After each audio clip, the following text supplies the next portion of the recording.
నాలుకలతో మాట్లాడుతున్నారు. ఒకసారి రాజ్యాంగబద్ధంగా చేస్తామంటారు, ఇంకోసారి పార్టీ పరంగా ఇస్తామంటారు, ఒకసారి ఆర్డినెన్స్ అంటారు, ఒకసారి బిల్ అని చెప్పి మార్చిలో బిల్లు పాస్ చేసిండ్రు, ఇప్పుడు జీవో ద్వారా అంటారు. నేను ఇంకొక చిన్న ప్రశ్న అధ్యక్ష, ఎల్ఏ మినిస్టర్ గారు చెప్పాలా? అధ్యక్ష, ఇక్కడ మనం బిల్లు పాస్ చేస్తాం, బిల్లు ఎట్లాగో పాస్ అవుతుంది, మనకు మెజారిటీ ఉంది, మేము అందరం సపోర్ట్ చేస్తున్నాం, పాస్ అవుతుంది. మరి ఆర్డినెన్స్ మీద సంతకం పెట్టని గవర్నర్ దీని మీద ఎట్లా సంతకం పెడతారు సార్? నాకు తెలియక అడుగుతా. ఆర్డినెన్స్ బిల్లు రెండు ఒకటే కదా ఇప్పుడు మనం పెడుతున్న బిల్లు. ఆర్డినెన్స్ మీద సంతకం పెట్టలే గవర్నర్ గారు, మరి బిల్లు మీద ఎట్లా పెడతారని మీరు అనుకుంటున్నారు? ఏ రకంగా మరి సెప్టెంబర్ 30 లోపల ఎన్నికలు ఎట్లా పూర్తి చేస్తారు? రిజర్వేషన్లు ఎట్లా ఇస్తారు? గవర్నర్ సంతకం ఎట్లా పెట్టిస్తారు? ఆయన చేయమని బలవంతంగా పెట్టుకుని సంతకం పెట్టిస్తారా? ఏం చేస్తారు? ఎట్లా చేస్తారు? దయచేసి ప్రభుత్వం చెప్పాలా? ఆర్డినెన్స్ మీరే పంపుతారు కేబినెట్ నుంచి, ఆయన చేయకపోయే అభ్యంతరం మీకు చెప్పే, దానికి మీరేమైనా సమాధానం చెప్పినారా తెలియదు. మళ్ళీ ఈ రోజు బిల్లు అంటున్నారు. ఎవరిని మోసం చేయడానికి, ఎందుకు మోసం చేయడానికి? దయచేసి మేము అడుగుతా ఉన్నాం అధ్యక్ష, సమాధానం ప్రభుత్వం చెప్పాలి. సార్, చాలా వారికి కూడా అన్ని అంశాలు తెలుసు, కానీ ఈరోజు ఆర్డినెన్స్ సంబంధించి ఎప్పుడైనా సెషన్ లేనప్పుడు బిల్లు తీసుకురాని సందర్భాలను పురస్కరించుకొని ఆర్డినెన్స్ తీసుకొస్తాం. ఎప్పుడైతే అసెంబ్లీ సెషన్ ఉంటుందో దాన్ని బిల్లు తీసుకొస్తాం. అందరికీ తెలుసు అధ్యక్ష, ఇక్కడ ఉన్న సభ్యులందరికీ కూడా తెలుసు.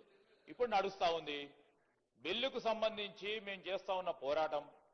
వారు పైన మాట్లాడుతూ ఉన్నారు, కానీ మా పోరాటంలో వచ్చి పాల్గొనలేదు. ఎప్పుడు మేము పిలిచినా కానీ ఈరోజు మేము గవర్నర్ గారికి పంపించి మళ్ళొకసారి ప్రస్తావన తీసుకొస్తాం అధ్యక్ష. మనసు మారుతుందని ఆలోచనతోనో పాజిటివ్ దృక్పథంతో పోతా ఉన్నాము. రెండవది, ఈ రోజు కూడా మీరు సుప్రీంకోర్టులో, సార్ మీరు ఏనండి, సుప్రీంకోర్టులో గవర్నర్ గారిది, ప్రెసిడెంట్ గారికి సంబంధించి రాష్ట్ర ప్రభుత్వాలకు సంబంధించిన బిల్లులు వారికి సమర్పించినప్పుడు సమయం ఎంత తీసుకోవాలి, దాని సందర్భాన్ని పురస్కరించుకొని మొన్న తమిళనాడు కేసుకు సంబంధించి ఒక సుప్రీంకోర్టు నిర్ణయం తీసుకున్నది. దాని తదుపరి ఈరోజు సుప్రీంకోర్టులో ఆర్గ్యుమెంట్ జరుగుతూ ఉంది డివిజన్ బెంచ్ ముందట. అది అతి త్వరలో డెసిషన్ రాబోతా ఉంది. We are expecting a decision very soon. 9th నాడు కంక్లూజ్ అవుతా ఉంది. మేము ఈ విధంగా పాజిటివ్ పోతా ఉంటే ఎప్పుడు నెగిటివ్ ఆలోచన చేసే ఆలోచన ఉండకుండా ఇప్పుడే అక్కడ కూర్చున్నారు, ఇంకా నెగిటివ్ ఆలోచన చేస్తే అక్కడెక్కడ ఉంటారు. సార్ దయచేసి మేము చెప్తా ఉన్నాం, ఒక డివిజన్ బెంచ్ ఓ పాజిటివ్ దృక్పథంతో నిర్ణయం వస్తుంది. గవర్నర్ గారు కూడా అదే విధమైన ఆలోచనతోని ఈ రోజు బిల్లు ప్రవేశపెట్టిన తర్వాత మూడ్ ఆఫ్ ద హౌస్ అని ఎందుకు చెప్తా ఉన్నారు ప్రభాకర్ గారు? అనేక సందర్భాల్లో గవర్నర్ గారు మూడ్ ఆఫ్ ద హౌస్ చూడాల్సిందే. అందుకోసమే వీరు ఈ విధంగా మాట్లాడుతూ ఉంటే గవర్నర్ గారిని మళ్ళా ఇంప్రెస్ చేస్తా ఉన్నట్టు, సమ్ నెగిటివ్ కనోటేషన్స్ ఇస్తా ఉన్నట్టు కనబడతా ఉన్న సందర్భాన్ని కనబడొద్దని పొన్నం ప్రభాకర్ గారు ఇప్పటికే 4 సార్లు చెప్పారు. ఈరోజు వారికి సంబంధించి ఇప్పుడు ప్రభాకర్ గారు చెప్పింది మూడ్ ఆఫ్ ద హౌస్ చూసి గవర్నర్ గారు కూడా దీంట్లో మొత్తం యావత్ రాష్ట్ర ప్రజానికానికి సంబంధించి మొత్తం మంది శాసనసభ్యులు కోరుతా ఉన్న సందర్భం దృష్టి పెట్టుకొని తప్పకుండా పాస్ చేస్తారు అనే నమ్మకంతో పోతా ఉన్నప్పుడు గవర్నర్ గారు పాస్ చేయడు, చేతులు పట్టుకొని రాయమంటారా? ఆయన ఏం సరి ఆయన నెగిటివ్ కనోటేషన్ తో పోకుండా పాజిటివ్ దృక్పథంతో బలహీన వర్గాలకు మేలు జరగాలనే ఒక కాంక్ష ఉండాలి, ఒక చిత్తశుద్ధి ఉండాలి. మనసులో ఉంటే తప్పకుండా ఇవాళ కాకుండా రేపైతే బాగుండాలి. వాళ్ళకి లేదు. వారు కూడా అన్నారు అధ్యక్ష, బలహీన వర్గాలకు సంబంధించి కేసీఆర్ గారు మాట్లాడిండ్రు, కాదంటలేదు. ఈరోజు అదేవిధంగా బీసీ సప్లాన్ గురించి 2014లో 2-3 మార్లు మాట్లాడిండ్రు. మేము లేకపోవచ్చు, ఇక్కడ ఉన్న ఇతర గౌరవ సభ్యులు ఉన్నారు, ఇక్కడ బట్టి విక్రమార్క గారు ఉన్నారు. ఈరోజు మేము చెప్తా ఉన్నాం 2014లో బీసీ సప్లాన్ పెడతామని ఇదే శాసనసభలో అదే పార్టీకి సంబంధించిన నాయకులు మాట్లాడటం జరిగింది అధ్యక్ష. ఈరోజు మేము సైంటిఫిక్ గా ఎంపరికల్ డేటాను కలెక్ట్ చేసుకొని మరి పోతా ఉన్న సందర్భాన్ని ఇవాళ కాకుంటే రేపో ఎల్లుండో దాన్ని తప్పకుండా చేసి తీరుతాము. మేము చేసిన ఒక కార్యాచరణ, ఒక ప్రణాళిక, అదేవిధంగా సైంటిఫిక్ ఎంపెరికల్ డేటాను తీసుకెళ్లి ఎవరు ఆపలేరు అధ్యక్ష. దీన్ని 42% చేసి తీరుతాం అధ్యక్ష. సార్, ముఖ్యమంత్రి గారు చాలాసార్లు బయట మాట్లాడుతుంటారు అధ్యక్ష. ఎంతసేపు ఛాయ్ తాగే లోపల అయిపోతాయి, కొన్ని అన్ని నిర్ణయాలు అనుకుంటే అని చెప్తారు అధ్యక్ష. నిజానికి అధ్యక్ష ఇది ఎట్లాంటి సమస్య అంటే, మనం ఇక్కడ ఇంకో 10 రోజులు చర్చ చేసినా ఇక్కడ తెగదు. ఎందుకంటే అందరం ఒకటే అభిప్రాయంతో ఉన్నాం. తేలాల్సింది ఎక్కడ అధ్యక్ష? రాహుల్ గాంధీ గారు, మోడీ గారు ఒక ఛాయ్ తాగి ఇద్దరు డిసైడ్ చేసుకుంటే అర్ధ గంటలు ఒడిచిపోతే సార్ బిల్లు పాస్ అయిపోతుంది, రాజ్యాంగ సవరణ జరిగిపోతుంది తప్ప ఇంకోటి ఏం లేదు సార్. కాబట్టి మీరు ఇంకా 10 రోజులు హౌస్ నడిపి 10 రోజులు చర్చ పెట్టినా హాఫ్ అన్ అవర్ అయిపోయింది, మీరు కూడా కొంచెం ఎక్కడ సార్ నన్ను అందరూ మంత్రులే ఇంటర్ప్రిట్ చేస్తుంటే ఎట్ట చేయాలి సార్? అయిపోయింది 10 నిమిషాల్లో కంక్లూడ్ చేస్తాను సార్. అధ్యక్ష, మేము స్ట్రైట్ గా మా పార్టీ నుంచి అడుగుతుంది ఒకటే సార్. ఇప్పుడు మళ్ళొక్కసారి మీరు మార్చ్ లో బిల్లు పాస్ చేసిన దానికి దీనికి తేడా ఏంటి? నంబర్ 1, ఆ రోజు ప్రెసిడెంట్ గారి దగ్గర పంపారు, మరి ప్రెసిడెంట్ గారు ఇంకా సంతకం పెట్టకుండానే మళ్ళీ పంపడం వల్ల మళ్ళీ చేయడం వల్ల ఎట్లా దీనికి రిలీఫ్ వస్తుంది? Number 1 question sir. తర్వాత చెప్పండి సార్, వాళ్ళు మళ్ళీ మంత్రులు ఊరికే ఇంటర్వ్యూ కాకుండా చూసుకోండి మీరు, తర్వాత రిప్లై వల్ల వారు చెప్పమనండి. కోర్టుల్లో ఎందుకంటే మనం చట్టాలు సరిగ్గా చేస్తే ఏ కోర్టు కూడా ఏం చేయలేదు. మన చట్టాల్లో లొసుగులు ఉంటేనే కోర్టు అయినా ఇంకోటైనా కాన్స్టిట్యూషన్ కి అనుగుణంగా లేకపోతేనే కోర్టు ఇంటర్వ్యూన్ అవుతుంది తప్ప కోర్టుకు పోవద్దు అనే మాట మాత్రం కరెక్ట్ కాదు. ఎందుకంటే ఎవరైనా సరే కోర్టుకు ఎప్పుడు పోతారు? ప్రభుత్వాలే చట్టాలకు తూట్లు పొడిస్తే, ప్రభుత్వాలే చట్టాలకు మరి లోబడి పనిచేయకపోతే కోర్టుకు పోతారు, జ్యుడిషియల్ రివ్యూ ఉంటది. పోవద్దు అనే మాట తప్పు.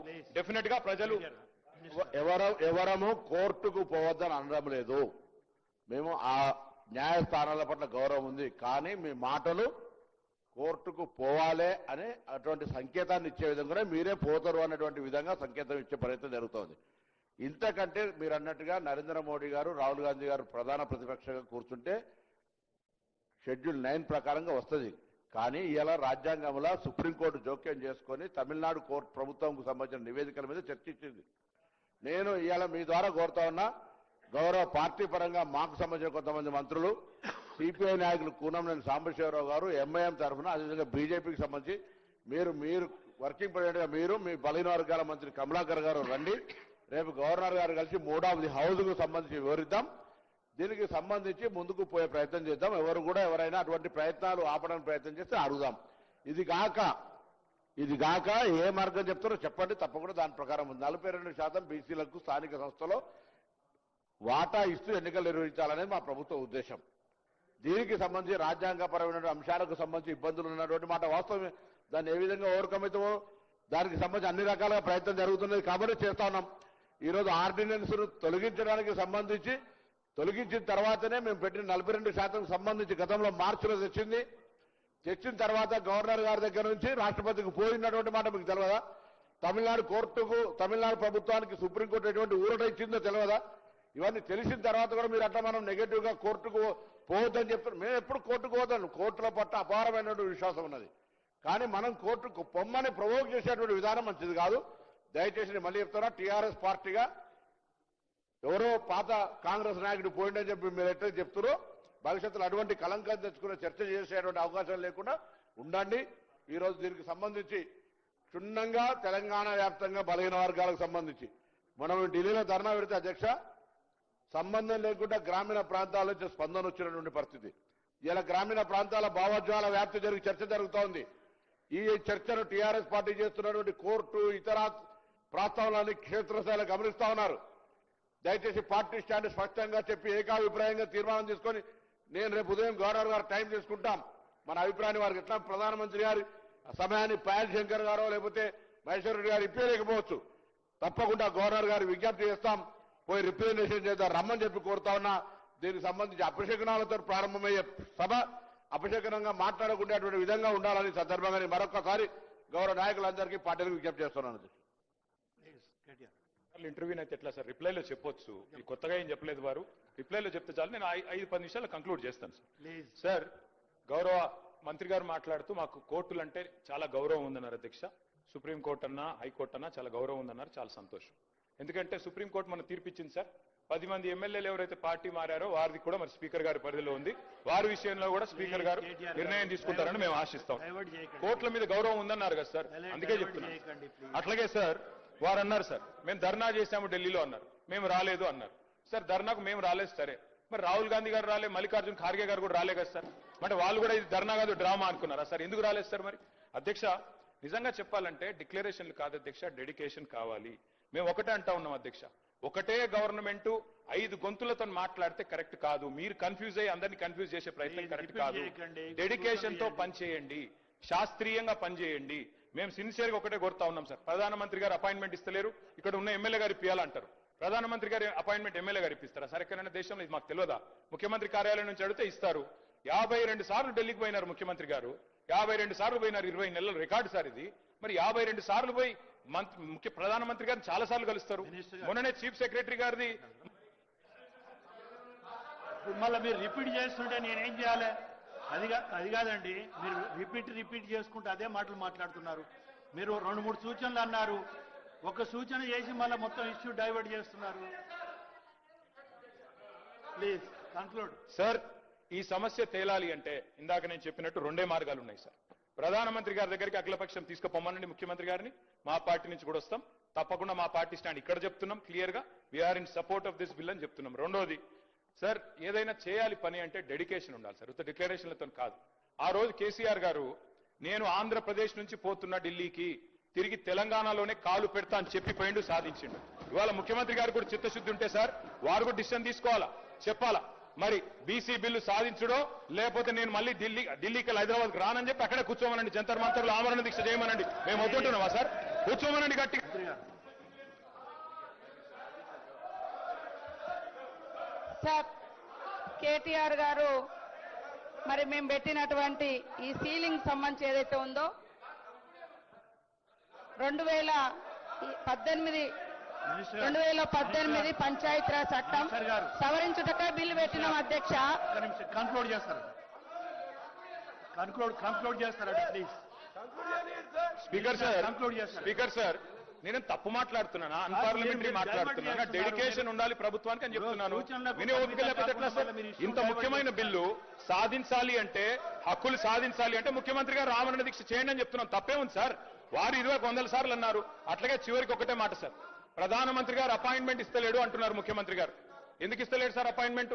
ఒకటే కారణం, ముఖ్యమంత్రి గారు స్వయంగా చెప్తున్నారు బహిరంగ వేదికల మీద, ఢిల్లీలో అపాయింట్మెంట్లు ఇస్తలేరు, ఇస్తే చెప్పులు ఎత్తుకపోతారేమో అని చూస్తున్నారు అంటున్నారు. ఇట్లా మాట్లాడినాక అపాయింట్మెంట్లు వస్తాయా సార్?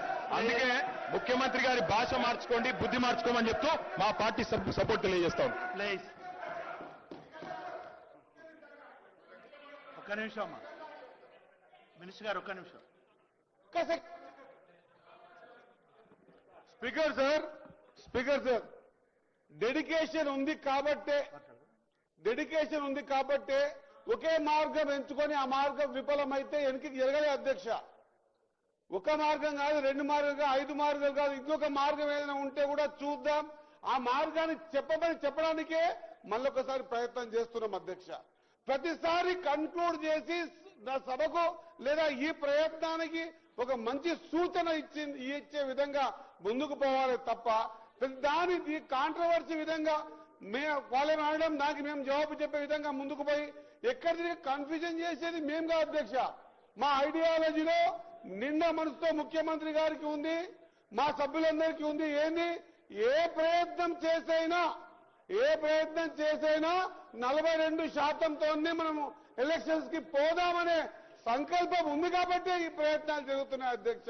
ప్రతిసారి కామెంట్ చేసి దాన్ని తప్పుదోవ పట్టించే ప్రయత్నం చేయడం సరైనది కాదు అధ్యక్ష. Thank you.